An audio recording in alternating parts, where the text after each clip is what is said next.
Support for this podcast comes from CLR Clear. For the annoying mess you're facing down in your home, you can fight the clean fight with CLR Clear. Battle against calcium buildup. Go toe-to-toe with toilet scum. Duke it out with disposal rot. The entire line of powerful formulas works hard to vanquish dirt, grime, and deposits all around your home. So KO the crud. Fight the clean fight with CLR Clear. Visit CLRbrands.com to learn more. It's Wednesday, March 31st. I'm Oscar Ramirez from the Daily Dive podcast in Los Angeles, and this is Reopening America. The long-awaited report into the origins of COVID-19 has arrived, but unfortunately, it still leaves key questions unanswered. The most likely scenario is that the virus jumped from bats to a still unknown intermediary animal and then on to humans. The findings may still be called into question as the investigators had little power to conduct an impartial investigation without Chinese influence. Drew Hinshaw, reporter at the Wall Street Journal, joins us for what we know about the WHO report. Thanks for joining us, Drew. Thanks for having me. We finally got this report from the World Health Organization looking into the origins of COVID-19. Drew, you and I have been talking about this for quite some time and kind of the ups and downs with this report already. It still seems to be very much in line with what we've found out before already. The leading suspect case for all of this is that the virus crossed over from bats, possibly to another animal, and then on to humans. The new report all but ruled out this lab leak hypothesis that was floating around, although it kind of leaves the door open for a little bit of everything.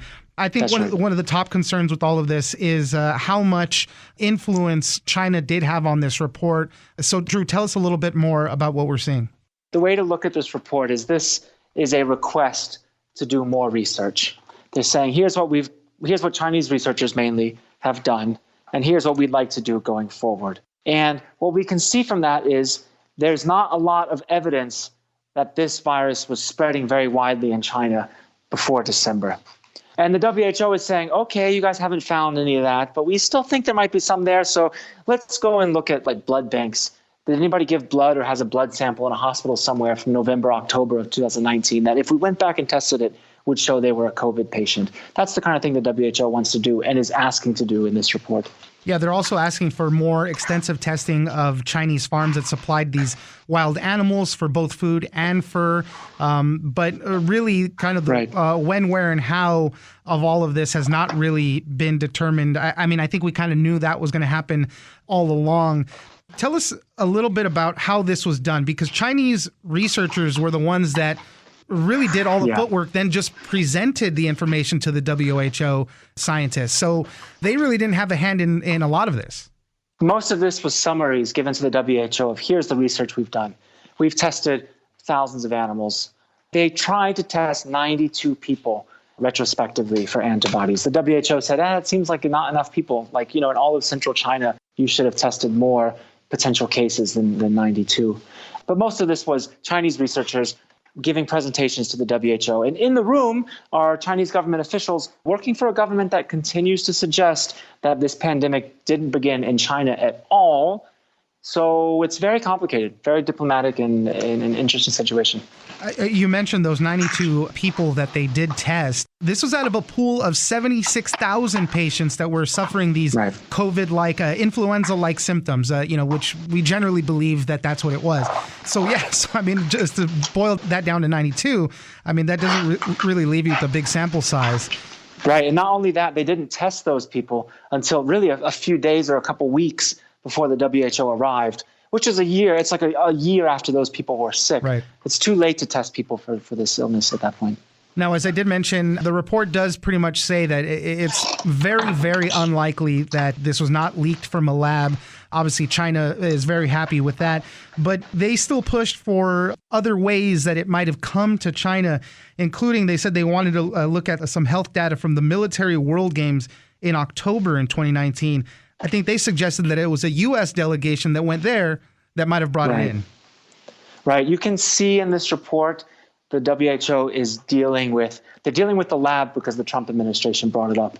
And then China responded, well, it's not our lab. It was your U.S. soldiers coming to Wuhan for the military games. The WHO includes it and says, we need to look more at the military games. And then in the annex says, by the way, nobody at the military games was sick with anything like COVID-19. Really, what the WHO would like to look at, they want to look at animals. They want to look at ferret badgers, mink, raccoon dogs, small mammals who might have been that intermediate animal that got sick from a bat and then spread it to a human. And pangolins were also listed in that source only because they can carry similar viruses to COVID, other coronaviruses. So they were also looking at them. What about the wet market, the Wuhan seafood market there? It doesn't really seem like that was necessarily an origin. It might just seem like that was probably the first major super spreader event. Exactly. I think this market, it's such an evocative image. A market where there's wild animals. There's a seafood market. Fish don't spread COVID. And even if there were some wild animals there, but even when wild animals are sold in a market like this, it's usually like in one part of the market. But when you look at the sampling, they did sampling all over this market, and they found virus all over the place. It's all over the market. To the researchers we've talked to, that looks more like a bunch of sick people were coughing and sneezing all over this market than there was a cluster of wild animals with COVID-19 in one corner of it. And because one of the other hypotheses was that it possibly could have been contaminated frozen food packaging. They also said that was pretty unlikely. Yeah, the WHO has been, they've had to distinguish between two things. It is potentially possible that in a world that has registered, 100 million COVID cases, where there's COVID cases every single day, it is maybe possible that a sick, seafood plant worker coughs onto a bag full of frozen salmon. That goes all the way to China. It gets thawed. Someone touches it, and then they touch their mouth, and they give them, they contract the disease that way. It's not proven really, but it's possible. It is really hard to imagine that the very first case of COVID-19 ever came from something like that. The WHO is saying that's extremely unlikely, that the initial outbreak in Wuhan began with a seafood, like imported seafood or something like that.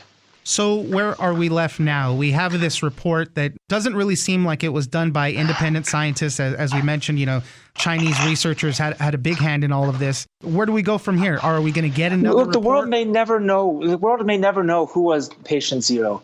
We may never know which animal where. We might not even ever know if this began in Wuhan at all. Maybe it began in a small town outside. It could have begun in the south of China where people have more contact with bats. We might not ever know where this disease exactly first erupted, who was, person number one. We might not know. What we're going to find, I think, we're going to find a bat that has a similar virus in it at some point. I think that's probable. I think we're going to find out which animals would have served as a really good intermediary host, a really effective one, like a mink on a fur farm, potentially, something like that.